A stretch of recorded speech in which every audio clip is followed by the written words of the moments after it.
Welcome to our channel knowledge reflection. आज हम लोग स्टडी करने वाले हैं एक नए सब्जेक्ट को, नए टॉपिक को। सब्जेक्ट हमारा इंग्लिश लिटरेचर से संबंधित है और जो टॉपिक है वो है आपका सबसे important figure of speech. Figure of speech आपका एक ऐसा टॉपिक है जो आपके, चाहे वो आपका बोर्ड एग्ज़ाम हो, स्टेट बोर्ड, किसी भी बोर्ड का स्टेट एग्ज़ाम हो 10+2 लेवल का, या टीईटी एग्ज़ाम हो किसी भी स्टेट का, या सीटेट एग्ज़ाम हो, सभी एग्ज़ाम्स में फिगर ऑफ स्पीच आपका एक ऐसा पार्ट होता है जिससे क्वेश्चन हमेशा पूछे जाते हैं। ठीक, अब अलग अलग स्टेट्स में, अलग अलग बोर्ड्स में, अलग अलग टाइप के परीक्षाओं में जो क्वेश्चन पूछने का तरीका होता है वो अलग अलग होता है। जैसे आपका जो यूपी टेट या स्टेट टेट एग्ज़ाम होता है, टीचर्स एलिजिबिलिटी टेस्ट, उसमें आपसे क्वेश्चन डायरेक्टली पूछा जाता है, यानी गिवन एक लाइन दी गई होगी और आपसे पूछा जाएगा कि उस गिवन लाइन में कौन सा फिगर ऑफ स्पीच यूज़ किया गया है पोइट के द्वारा। ठीक, सीटेट में क्या होता है, थोड़ा सा डिफरेंस होता है। सीटेट में चूंकि आपका 15 मार्क्स का आपका पैसेज टाइप आता है, जिसमें एक होता है आपका कॉम्प्रिहेंशन पैसेज होता है और एक आपकी पोएम होती है जिससे क्वेश्चन आपसे पूछे जाते हैं। तो वो जो पोएम से क्वेश्चन पूछे जाते हैं उसमें डिफरेंट टाइप ऑफ क्वेश्चन होते हैं। जैसे एक आपसे पोएम की थीम पूछी जाती है कि कवि ने, जो पोइट ने जो पोएम लिखी है उसका थीम क्या है। एक आपसे क्वेश्चन पूछा जाता है किसी एक अंडरलाइन वर्ड को कर दिया गया, उसकी मीनिंग, उसकी सिनोनिम या एंटोनिम। या एक आपका होता है कि किसी लाइन को अंडरलाइन कर देगा और कहेगा कि इस गिवन लाइन में कौन सा फिगर ऑफ स्पीच यूज़ किया गया है, वो पूछा जा सकता है। तो इन क्वेश्चंस का आंसर सही देने के लिए हमें फिगर ऑफ स्पीच के बारे में जानना बहुत ज़रूरी होता है। बहुत ही आसान टॉपिक होता है और कुछ सर्टेन ट्रिक्स होती हैं जिनको देखकर, जिनको सीखकर हम आसानी से किसी भी लाइन को या किसी भी पोएम को देखकर बता सकते हैं कि उस गिवन पोएम में पोएट ने कौन सा फिगर ऑफ स्पीच यूज़ किया है। तो उन सभी ट्रिक्स को सीखने के लिए इस वीडियो को लास्ट तक ज़रूर देखिएगा, वीडियो को शेयर कीजिएगा, चैनल को सब्सक्राइब कीजिएगा ताकि ऐसे ही यूज़फुल ट्रिक्स आप तक पहुँचती रहें। तो आज स्टार्ट करते हैं figure of speech. Figure of speech जो होता है ये आपका हिंदी साहित्य का अलंकार होता है। जिस प्रकार से हिंदी साहित्य में आप अलंकार को पढ़ते हैं कि अलंकार जो होता है वो किसी भी काव्य की सुंदरता को बढ़ाने के लिए प्रयोग किए जाने वाले कारक होते हैं, सेम उसी तरीके से इंग्लिश लिटरेचर या अंग्रेजी साहित्य, इंग्लिश लिटरेचर में फिगर ऑफ स्पीच आपके ऐसे एजेंट होते हैं जो किसी भी पोएम को ब्यूटीफाई करने के लिए, उसकी ब्यूटी को और ज़्यादा बढ़ाने के लिए यूज़ किए जाते हैं। अब इंग्लिश साहित्य और हिंदी साहित्य में बहुत अंतर होता है। हिंदी साहित्य में हम लोग कई अलंकार पढ़ते हैं, लेकिन इंग्लिश में आपके केवल और केवल 7 फिगर ऑफ स्पीच होते हैं, जिनको याद करने के लिए एक वर्ड आप याद करते हैं, शैम्पू, SHAMPOO। सबसे आसान ट्रिक है आपको याद करने के लिए। कितने, अगर आपसे कोई पूछे कि कितने फिगर ऑफ स्पीच होते हैं, आपको नहीं याद रहता है, तो भी आप बहुत आसानी से शैम्पू के स्पेलिंग याद करिएगा, SHAMPOO, यानी 7। यानी टोटल कितने होंगे, 7 आपके फिगर ऑफ स्पीच होंगे। कौन कौन से होते हैं उनको हम लोग स्टडी कर लेते हैं नाम के साथ। जैसे S का मतलब सिमिली। हिंदी अगर इनका हम समझते जाएं कि हिंदी के किस अलंकार से इनको हम लोग तुलना कर सकते हैं, कह सकते हैं, तो जो सिमिली होता है वो हिंदी का उपमा अलंकार होता है। H फॉर हाइपरबोले मतलब अतिशयोक्ति अलंकार। A एपोस्ट्रॉफी संबोधन होता है। M मेटाफर रूपक होता है। P पर्सोनिफिकेशन मतलब मानवीकरण होता है। O ऑक्सीमोरॉन मतलब विरोधाभास होता है। और लास्ट आपका जो है ओनोमेटोपोइया। ओनोमेटोपोइया जो होता है ये आपका यूज़ किया जाता है जब किसी भी पोएम में हम सर्टेन साउंड्स को यूज़ करते हैं। जैसे कह सकते हैं चिर्पिंग ऑफ बर्ड्स, है ना, या रोर ऑफ द लायन, या यू कैन से कि sound of the wind, water flowing, glittering sound. इस तरीके के वर्ड जब यूज़ किए जाते हैं, ठीक है, तो वो आपके आते हैं ओनोमेटोपोइया के अंतर्गत। तो हम इन सभी को एक एक करके स्टडी करते हैं और ध्यान से समझिएगा। हर एक का एक ट्रिक होता है याद रखने का, कि समझने का कि किस लाइन में कौन सा फिगर ऑफ स्पीच यूज़ किया गया है। जैसे सबसे पहले हम लोग बात करते हैं सिमिली। तो सिमिली क्या होता है, मैंने आपको बताया सिमिली को आप सिंपली उपमा से समझ सकते हैं हिंदी में। तो सिमिली क्या होता है, ये आपका कंपैरिजन होता है।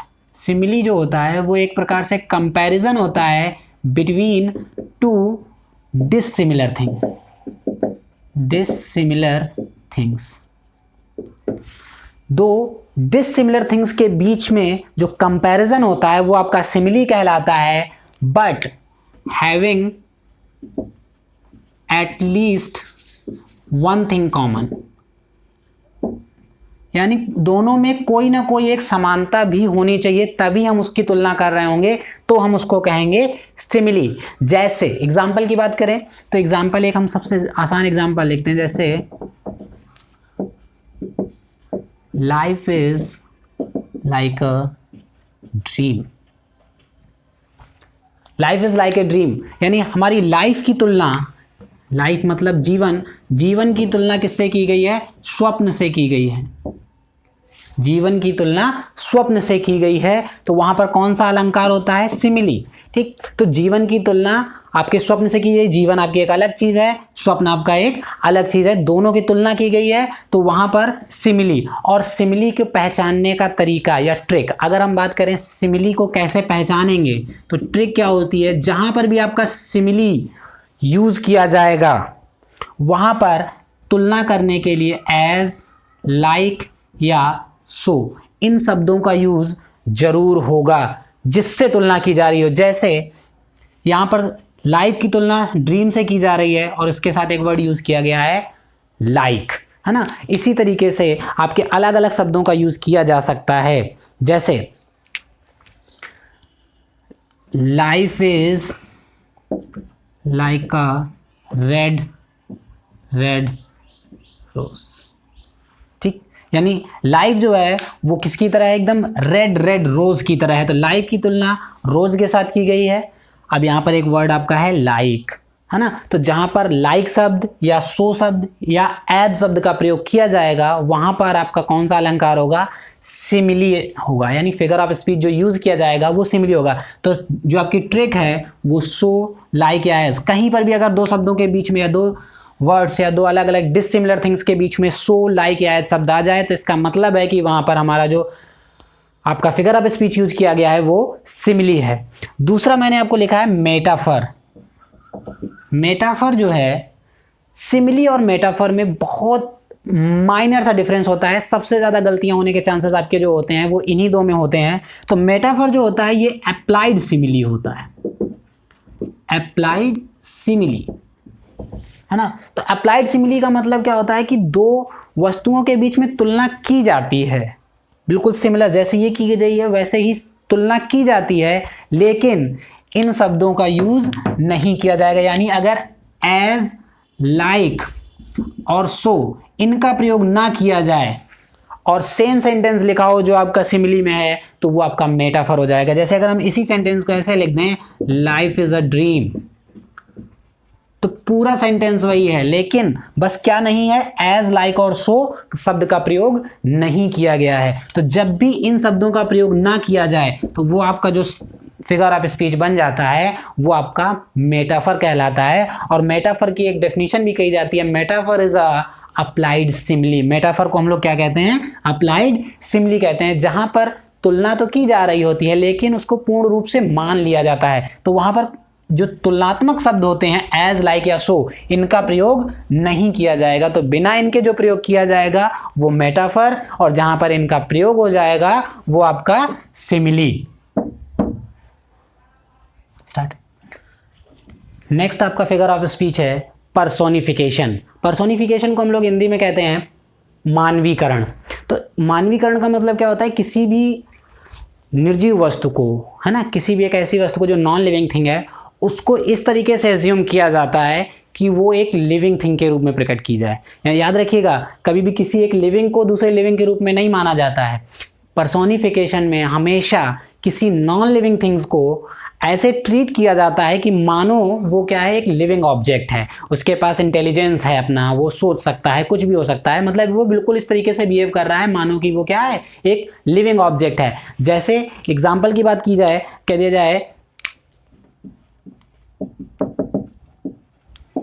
Anxiety was sitting on her face। ठीक, तो आपका एग्जाम्पल जैसे मैंने लिखा anxiety was sitting on her face. Anxiety का मतलब उत्सुकता, उत्सुकता उसके चेहरे पर बैठी हुई थी। तो उत्सुकता उसके चेहरे पर बैठने का काम जो होता है वो कौन कर सकता है? कोई एक लिविंग ऑब्जेक्ट। यहाँ पर एंग्जाइटी को क्या कहा गया है कि वो उसके चेहरे पर बैठी हुई है। क्या आपको दिखाई दे रही है? क्या एक लिविंग ऑब्जेक्ट है? नहीं, लेकिन हमने यहाँ पर उसको एक्सप्लेन किसकी तरह किया है? एक लिविंग ऑब्जेक्ट। जैसे कह सकते हैं कि हाँ, experience is the best teacher. Experience सबसे अच्छा अध्यापक होता है, यानी जो आप सीखते हैं वही सबसे ज़्यादा आपका, जो आप अनुभव करते हैं वही आपको सबसे ज़्यादा सिखाता है। तो यहाँ पर एक्सपीरियंस को क्या माना गया है? एक टीचर, और टीचर आपका एक लिविंग ऑब्जेक्ट हो जाएगा। तो यहाँ पर जब भी किसी भी नॉन लिविंग ऑब्जेक्ट को इस तरीके से आपके सामने रिप्रेजेंट किया जाए कि मानो वो एक लिविंग ऑब्जेक्ट है, उसके पास अपना एक इंटेलिजेंस है, आर्टिफिशियल इंटेलिजेंस नहीं कह सकते हैं, उसके पास अपना एक इंटेलिजेंस है, तो वो हम क्या कहेंगे? पर्सोनिफिकेशन, यानी मानवीकरण कहलाएगा। जैसे और भी इसके एग्जांपल्स हम लोग आगे स्टडी करते हैं, और भी एग्जांपल्स हम आपको लास्ट में इसके बहुत सारे सेंटेंस या क्वेश्चंस देंगे जिसमें आपको बताना है कि कौन सा, किसमें कौन सा फिगर ऑफ स्पीच है। आप लोग कमेंट सेक्शन में सभी को आंसर्स दीजिएगा, जो आपको ना समझ में आए उसके बारे में क्वेश्चन कीजिएगा, या इवन अगर आपके पास कोई ऐसा क्वेश्चन है तो कमेंट सेक्शन में ज़रूर हमसे पूछिएगा। अभी हम लोग स्टडी करते हैं नेक्स्ट एपोस्ट्रॉफी। एपोस्ट्रॉफी आपका जो फिगर ऑफ स्पीच होता है ये आपका होता है संबोधन। संबोधन का मतलब होता है कोई चीज़ किसी को एड्रेस करके बोलना, जैसे जो चीज़ वहाँ पर नहीं है, ठीक है ना, या यू कैन से कि कोई चीज़ जो अवेलेबल नहीं है उसको हमें वहाँ पर संबोधन के साथ बोलना। जैसे कह दिया जाए O solitude, O solitude where is दौ चार, ठीक, ओ सॉलिट्यूड वेयर इज दौ चार, ठीक। तो देखिए एपोस्ट्रॉफी को पहचानने की एक ट्रिक सबसे आसान, जहां पर भी किसी भी चीज का संबोधन किया जाएगा वहां पर हमेशा ये जरूर यूज किया जाएगा।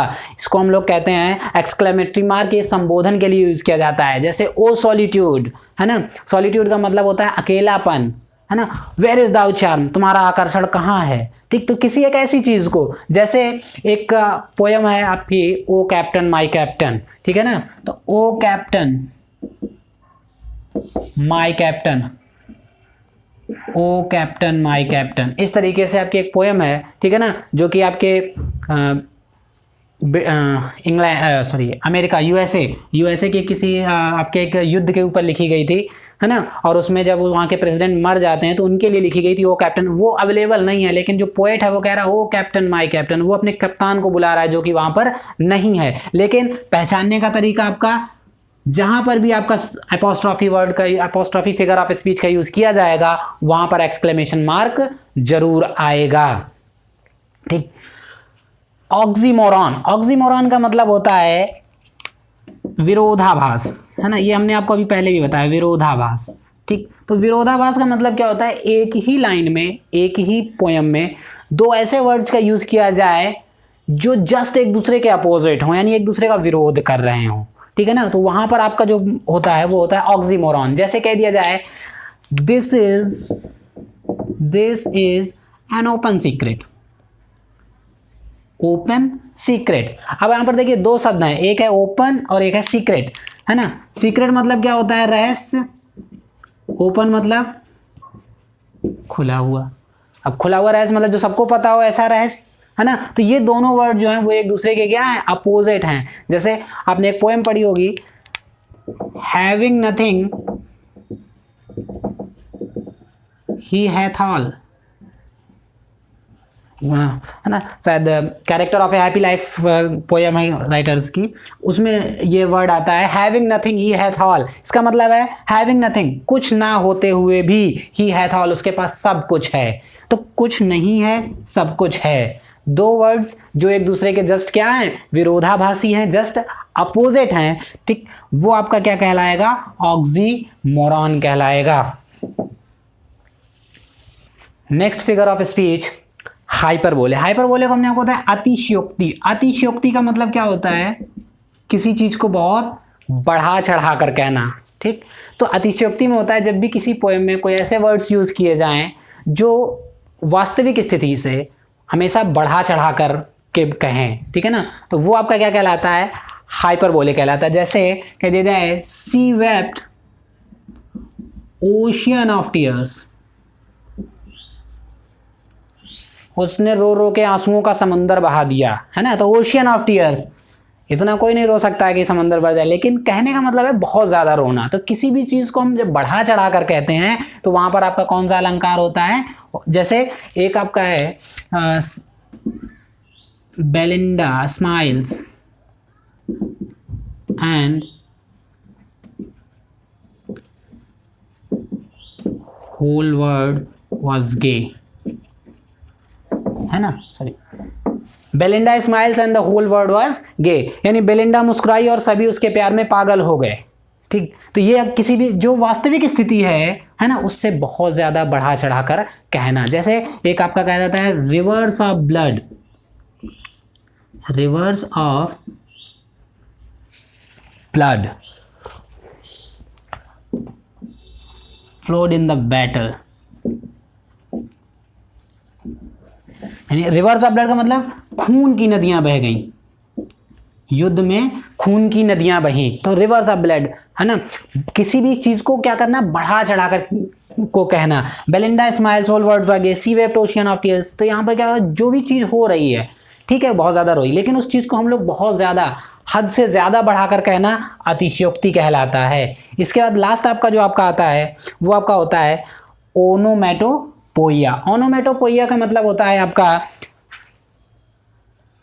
साउंड से रिलेटेड, यानी एक प्रकार से ऐसा फिगर ऑफ स्पीच होता है जब भी हम किसी भी पोयम में या किसी भी स्टैंजा में, किसी भी लाइन में पशु पक्षियों की आवाज़ या यू कैन से किसी भी वस्तु की आवाज़ को यूज़ करते हैं, तो वो आपका जो वहाँ पर जो भी आपका फिगर ऑफ स्पीच यूज़ होता है वो आपका कहलाता है ओनोमेटोपोइया। जैसे to join the brimming river, आपका एक पोयम है the brook. The brook, brook का मतलब होता है एक छोटा सा नाला है, वो अपनी एक कहानी कह रहा होता है कि कैसे मैं पार करते हुए जा रहा हूँ और लास्ट में जाकर मुझे किससे मिलना है, रिवर से। तो यहाँ पर एक वर्ड आता है ब्रिमिंग रिवर। ब्रिमिंग रिवर का मतलब जो कलकल की आवाज़ करते हुए बह रही है बड़ी नदी, उससे जाकर के मुझे लास्ट में क्या करना है, मिलना है जाकर के, ठीक है ना। तो ये आपका एक पोयम है द ब्रुक करके, उस पोयम का एक ये पार्ट है to join the brimming river, है ना। Glittering sound, glittering sound of water please the eye, please the ears, ठीक। मतलब जो ग्लिटरिंग साउंड है, जो पत्थरों पर पड़ने वाली आवाज़ है पानी की, वो प्लीज द ईयर्स, हमारे कानों को खुशी दे रही है, यानी हमें शांति का अनुभव कर रही है, हमें अच्छा लग रहा है। इस तरीके के वर्ड जैसे chirping of words, chirping of birds, इस तरीके के जहाँ पर चिर्पिंग ऑफ बर्ड्स मतलब पक्षियों का चहचहाना, ठीक है ना, इस तरीके के जहाँ पर भी वॉइसेस यानी आवाज़ें आ जाएंगी वो आपके क्या हो जाएगा, ओनोमेटोपोइया। तो कुल आपके 7 फिगर ऑफ स्पीच, सभी की ट्रिक्स एक लाइन में याद रखिए। सिमिली, सो, लाइक या एज का प्रयोग किया जाएगा। मेटाफर बिल्कुल सिमिली की तरह होगा बट सो, लाइक और एज का प्रयोग नहीं किया जाएगा, दो चीज़ों की तुलना होगी। पर्सोनिफिकेशन, किसी नॉन लिविंग ऑब्जेक्ट को एक लिविंग ऑब्जेक्ट की तरह बिहेव किया जाएगा या रिप्रेजेंट किया जाएगा, वो आपका पर्सोनिफिकेशन हो जाएगा। एपोस्ट्रॉफी, हमेशा एक्सक्लेमेशन वर्ड का यूज़ होगा, मार्क का यूज़ होगा, और किसी एक ऐसी चीज़ को एड्रेस करके कोई बात कही जाएगी तो वहाँ पर एपोस्ट्रॉफी होगा। ऑक्सीमोरॉन, दो ऐसी बातें जो एक दूसरे के जस्ट अपोजिट होंगी, विरोधाभासी होंगी। हाइपरबोले, किसी बात को बहुत बढ़ा चढ़ा कर कहना, और ओनोमेटोपोइया में आपकी आवाज़ों का यूज़ किया जाएगा। ये आपके 7 फिगर ऑफ स्पीच हैं जिनको आपको पढ़ना है। अभी तक हम लोगों ने 7 फिगर ऑफ स्पीच को स्टडी किया है। यहाँ पर मैंने आपको कुछ सेंटेंस लिख रखे हैं, जैसे I wandered lonely as a child, love is blind, death lays is icy hands on kings face, revenge is like a wild justice, variety is the spice of life, o grave where is the victory, and last है a lie has no legs. आप सभी लोग पूरे video को देखने के बाद या सभी चीज़ों को पढ़ने के बाद इन सब के आंसर्स हमें कमेंट सेक्शन में ज़रूर लिख के बताइए और अपने आप को टेस्ट करिए कि आपको कितनी चीज़ें याद रहती हैं। कैसे हम फाइंड करेंगे कि इन सब में कौन सा फिगर ऑफ स्पीच यूज़ किया है।